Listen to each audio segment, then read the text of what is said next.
మీ business ఏదైనా మీ ఊర్లో promotion చేయాలంటే అది సుమన్ టీవీతోనే సాధ్యం. ఇప్పుడే సంప్రదించండి. Welcome to Suman TV. మనం ప్రస్తుతం మహబూబాబాద్ జిల్లాలో ఉన్నాము. మనం ఇప్పుడు గొడవర్తి చక్రధాచార్యులు గారి దగ్గర ఉన్నాము. శ్రీ క్రోధినామ సంవత్సర శుభ ఫలితాలను ఉగాది పురస్కరించుకొని వాటి వివరాలను అడిగి తెలుసుకుందాం రండి. జై శ్రీమన్నారాయణ.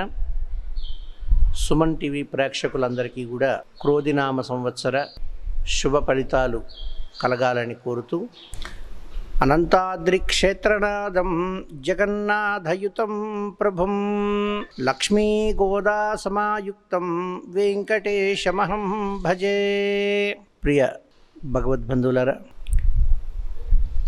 ఈ ఉగాది అనేటువంటి పురస్కారం ప్రతి సంవత్సరం కూడా మనకి కొన్ని తీపి జ్ఞాపకాలు, చేదు జ్ఞాపకాల కలయికతో కలుస్తూ ఉంటుంది. మనం శోభకృతనామ సంవత్సరాన్ని విడిచిపెట్టి ఈ సంవత్సరం క్రోధినామ సంవత్సరంలోకి అడుగు పెడుతున్నాం. ఉగాది అంటే షడ్రుచుల సమ్మేళనాన్ని ఉగాది అని మనం అంటూ ఉంటాం. షడ్రుచులు అంటే ఏంటి? తీపి, పులుపు, ఉప్పు, కారం, వగరు, చేదు. ఈ 6 రుచులని కలిపి మనం షడ్రుచులు అంటాం.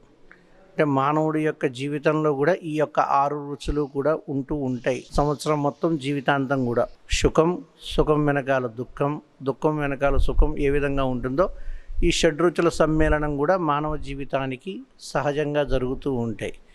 ఈ 6 రుచులను కలుపుతూ మనం చేసుకునేటటువంటి పండుగని మనం నూతన సంవత్సరంగా తెలుగు సంవత్సర ప్రారంభ దివస కార్యక్రమాన్ని ఉగాది పూట మనం నిర్వహించుకుంటూ ఉంటాం. అదేవిధంగా ఈ ఉగాది పర్వదినాన అందరూ కూడా శుచి శుభ్రతతో తలస్నానాలు ఆచరించి చక్కటి కొత్త వస్త్రాలు ధరించి ఉదయాన్నే లేచి వారింట్లో తయారు చేసుకున్నటువంటి ఈ యొక్క 6 రుచుల సమ్మేళనమైనటువంటి పచ్చడిని స్వీకరించి యథావిధిగా దైవ దర్శనాలు చేసుకొని దైవ కార్యక్రమాలు చేసుకుంటూ ఉంటారు.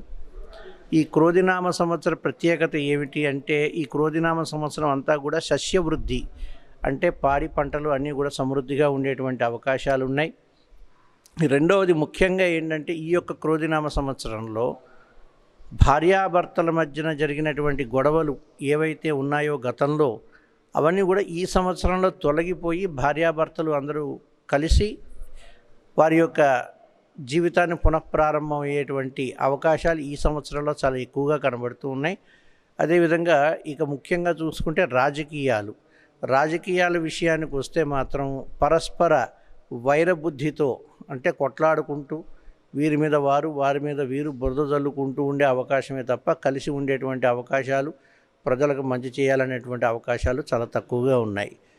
ఇక మొత్తం మీద మనం ఈ సంవత్సరం మొత్తం సర్వాదాయం సర్వవ్యయాలు చూసుకున్నట్టయితే 12 రాసుల వారికి సర్వాదాయం 96 గాను సర్వవ్యయం 108 గాను ఉంది. అంటే -12.